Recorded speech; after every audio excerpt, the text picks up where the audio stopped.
अस्सलाम वालेकुम lovely all. उम्मीद है आप सब खैरियत से होंगे और एशिया कप 2025 को एंजॉय कर रहे होंगे। 4 मैचेस हो चुके हैं और चारों मैचेस के रिज़ल्ट्स एक्सपेक्टेडली आ चुके हैं।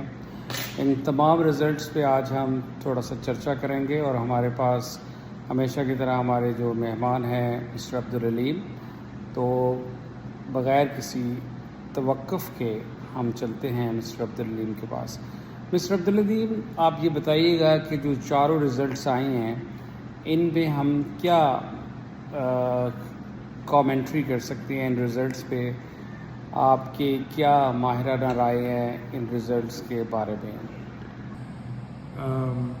हमने जैसा प्रीव्यू में कहा था टूर्नामेंट के कि कुछ प्लेयर ऐसे होंगे जो अपनी टीमों के लिए परफॉर्म करेंगे, तो एज ऑफ नाउ 4 मैचेस के बाद परफॉर्मेंस एक्सपेक्टेड लाइंस पे ही है। अफ़गानिस्तान का जो पहला मैच था उनसे उम्मीद थी कि वो लोग जीतेंगे और उन्होंने कॉम्प्रिहेंसिवली जीता। इंडिया ने अपना सेकंड मैच कॉम्प्रिहेंसिवली जीता, पाकिस्तान ने अपना थर्ड मैच कॉम्प्रिहेंसिवली जीता और कल का जो श्रीलंका का मैच था, श्रीलंका ने भी आसानी से वो मैच जीत लिया।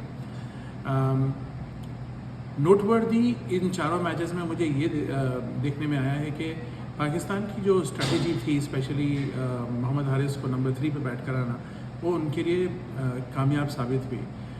अगर मोहम्मद हारिस का स्पेसिफिकली उनके करियर स्टैट्स देखें तो नंबर 3 पे उनके स्टैटिस्टिक्स बहुत बेहतर है in comparison to any other position. So ये पाकिस्तान के लिए moving ahead in the tournament बहुत बड़ा पॉजिटिव है।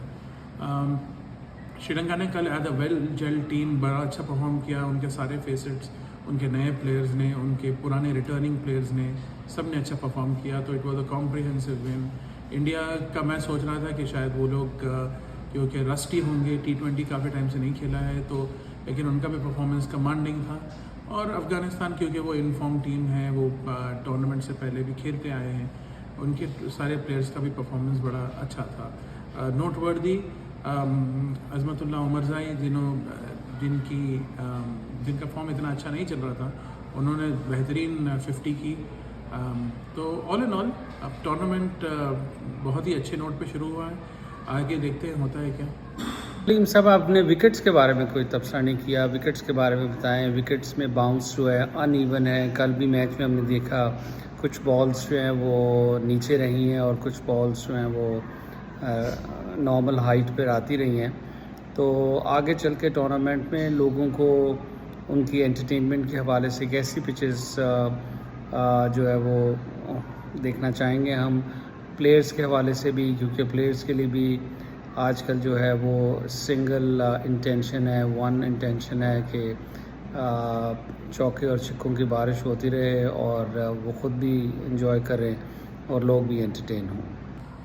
रही बात विकेट्स की, दुबई और अबू धाबी की,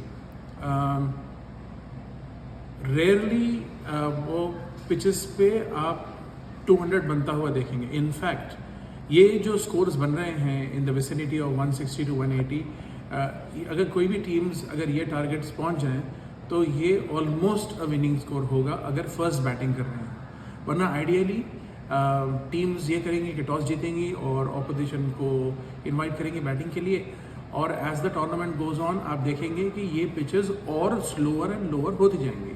ये फिर भी अच्छा बाउंस इसीलिए है क्योंकि अगर आपने गौर किया होगा पिचेस को, उस पर एक टिंज ऑफ ग्रीन कवरिंग है जिसको प्रॉपरली वाटर किया गया है। ये यहाँ की मिडल ईस्ट में एंड ऑफ सितंबर है, तो मैं तो एक्सपेक्ट नहीं कर रहा कि पिचेस जो है ना एकदम बैटिंग फ्रेंडली होंगी। बाउंस लो होगा, अनइवन होगा और as the tournament goes on और अनइवन होता जाएगा। तो आप देखेंगे जिस तरह पाकिस्तान ने अपने परसों के मैच में सिर्फ एक फास्ट बॉलर खिलाया था और सायम अयूब ने दूसरे एंड से बॉलिंग ओपन की थी। तो मोर ऑफ द सेम आप सारे टूर्नामेंट में देखते जाएंगे कि स्पिनर्स ही ज़्यादा डोमिनेट करेंगे। यूएई ने, ओमान ने काफ़ी स्पिनर्स एम्प्लॉय करे थे, इंडिया ने 3 स्पिनर्स खिलाए थे। तो all in all as the tournament goes on आप देखेंगे कि पिचेस और स्लो होते जाएंगे और any target around 180 is going to be a winning target. ठीक है, जज़ाकल्लाह खैर। मिस्टर अब्दुल अलीम, आज के मैच में बताइएगा प्रेडिक्शन आपकी क्या है? इंडिया पाकिस्तान का बिग मैच, हाइप क्रिएट की गई है और हमेशा की तरह से दोनों ममालिक के जो फैंस हैं वो बड़े कमिटेड हैं, ईगर हैं। तो आप आज के मैच के बारे में क्या प्रेडिक्ट कर रहे हैं? मेरे हवाले से तो इस मैच की हाइप एक्चुअली पिछले कई मैचेस से कम रही है, टू बी ऑनेस्ट। उसकी वजह यह है कि कई स्टार प्लेयर्स दोनों साइड्स पे नहीं हैं। पाकिस्तान टीम में मोहम्मद रिजवान और बाबर आजम नहीं है। इंडिया की तरफ से रोहित शर्मा, विराट कोहली, रविंद्र जडेजा ऐसे प्लेयर्स नहीं हैं। तो एक मेरे लिए ये हाइप कम रही है in comparison to the past few years. In terms of competition तो अच्छा स्टिफ रहेगा, और ये एक्चुअली डिपिक्ट करेगा आज का मैच कि कौन एक दूसरे से आगे बढ़ेगा, who starts on a with a foot ahead. ये आज के मैच ये करेंगे। और मैं तो खुसूसन ये देखना चाहूँगा कि पाकिस्तान के बैट्समैन इंडियन स्पिनर्स को किस तरह खेले। अगर उन्होंने ये चीज़ को हैंडल कर लिया तो ये फिर उनके लिए I mean they will go all the way. लेकिन जैसा कि मैंने अपने प्रीव्यू में भी बताया था कि आई स्टिल थिंक कि India versus Pakistan is going to be the final, unless and until के कोई टीम जो है, जैसे श्रीलंका है फॉर एग्जांपल, या अफगानिस्तान है फॉर एग्जांपल, वो out of the blue super consistent performance कर दूसरे टीम को बाहर कर दें। और एक बात नोटवर्दी ये है कि ये जो स्लगिश कंडीशंस है ना अबू धाबी और दुबई में, ये सूट करेंगी श्रीलंका और अफ़गानिस्तान को, और कुछ हद तक बांग्लादेश को भी। इसलिए टॉस भी क्रूशियल होगा। मैं इसलिए इन टीम्स को सूट करेंगी इसलिए बता रहा हूँ क्योंकि इनकी टीम्स जो है ना प्रेडोमिनेटली स्पिन बॉलिंग कंडीशंस में खेलती है, और लो बाउंस इनके लिए कोई नई बात नहीं है।